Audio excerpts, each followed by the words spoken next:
is back at ngayon gagawa tayo ng Kamote Cue. So, itong ingredients na gagamitin natin, kamote, brown sugar, at saka syempre yung oil.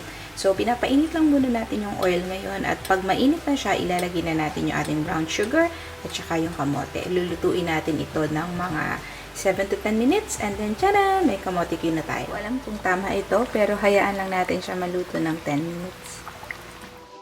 Ito na yung ating kamote cue. Ngayon, isa-set aside na lang natin siya dito. Tinikman ko siya, masarap. Medyo mapait-pait lang kasi siguro yung kamote ko is medyo pabulok na. Pero matamis pa rin and masarap. So, set aside lang natin. Ito na yung ating kamote cue. Hintayin na lang nating mainit yung ating leftover chowking at saka yung ating crab and corn soup at isa-serve na natin yan. Happy eating!